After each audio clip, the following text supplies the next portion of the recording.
Hello, नमस्कार दोस्तों। आज हम बात करेंगे ज़ोमैटो स्टॉक्स के बारे में। और इस स्टॉक्स में एक बहुत बढ़िया ब्रोकर की रिसर्च आई थी और जिसमें इस स्टॉक्स के टारगेट की बात की थी।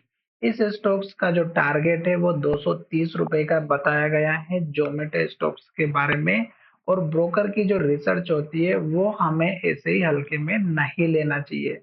पर अब हम यहाँ पर बात करेंगे कि जो ज़ोमैटो स्टॉक्स की ब्रोकर के द्वारा जो रिसर्च हुई थी, उसको अगर आपको चेकआउट करना है, तो आपको ज़ोमैटो स्टॉक्स का लिख देना है और उसकी सारी इन्फॉर्मेशन आपको इस स्टॉक से रिलेटेड दिखाई देगी।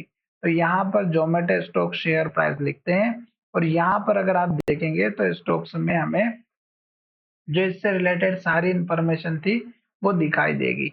तो फिलहाल स्टॉक्स देखिएगा, आज के दिन जैसे ही ओपन हुआ वहीं से स्टॉक्स में गिरावट हुई और अभी स्टॉक्स नीचे जाते हुए नजर आ रहा है। पर यहाँ पर अगर आप देखेंगे तो जोमेटो जो है वो स्टॉक्स हमारा मॉर्निंग से ही हमारा एक हाई वॉल्यूम के साथ ट्रेड होते हुए नजर आया था। क्यों? क्योंकि स्टॉक्स में हमें 230 रुपए का जो है शेयर का प्राइस का टारगेट बताया गया था और ब्रोकर की रिसर्च के द्वारा हमें यहाँ पर बताया गया था। तो फिलहाल स्टॉक्स में ये ब्रोकर की रिसर्च अभी यहाँ पर दिखाई नहीं दे रही है, पर 230 रुपए का स्टॉक का टारगेट दिया गया था। ठीक है, तो अब हम यहाँ पर फिलहाल इस स्टॉक्स में चलते हैं और स्टॉक्स को देखते हैं कि स्टॉक्स का जो हमारा टारगेट था वो क्या था। तो 230 का टारगेट प्राप्त करने के पहले स्टॉक्स को ये हाई ब्रेकआउट करना जरूरी है, जो कि यहाँ पर इस कैंडल का हाई है 202 रुपए का। तो अप्रोक्स 202 रुपए का स्टॉक का जब तक हाई ब्रेकआउट नहीं होगा तब तक तो 230 रुपए का लेवल नहीं मिलेगा, पहली बात। दूसरी बात, स्टोक्स पुराने हाई लेवल को जरूर टेस्ट करता है। तो मैंने आपसे जब भी कहा है कि स्टोक्स के पुराने लेवल्स पर आप ज्यादा ध्यान दीजिएगा। जब स्टोक्स पुराने हाई के पास आता है तो स्टॉक वहां से या तो रिवर्सल लेता है या फिर उसको ब्रेकआउट करता है। तो यहाँ पर देखिएगा, एक के बाद एक स्टॉक हाई बना रहा था, ग्रीन कैंडल बना रहा था और बढ़िया से हाई बनाते बनाते यहाँ तक पहुंचा। फिर स्टॉक ने हाई तो ब्रेकआउट किया पर ग्रीन कैंडल नहीं बनाई और रेड कैंडल बनाए और लो के पास क्लोज होते हुए नजर आया।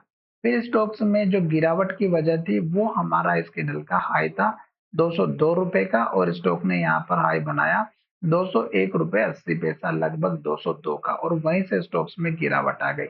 अब स्टॉक्स में जो गिरावट आएगी ये कब तक आएगी?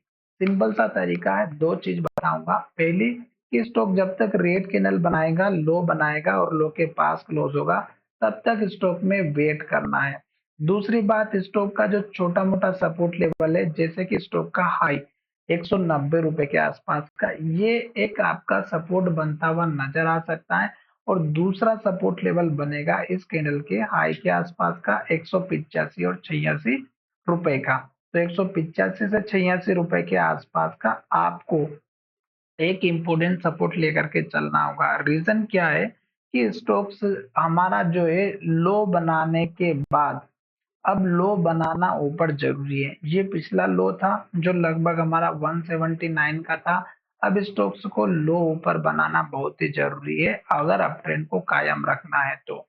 इसलिए स्टॉक का सपोर्ट लेवल ये बनना जरूरी है और लास्ट का जो सपोर्ट लेवल बनेगा वो हमारा यहाँ पर, जो कि लगभग 180 के आसपास का है, जो यहाँ पर भी बना हुआ है 181 का और यहाँ पर भी हमारा 179 यानी कि लगभग 180 के आसपास का है।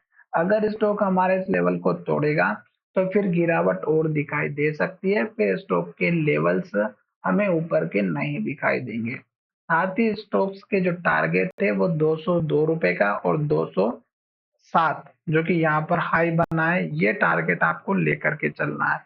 फिलहाल स्टॉक में डाउन ट्रेंड दिखाई दे सकता है 3 से 4 दिनों तक, तो आपको केवल वेट करना है।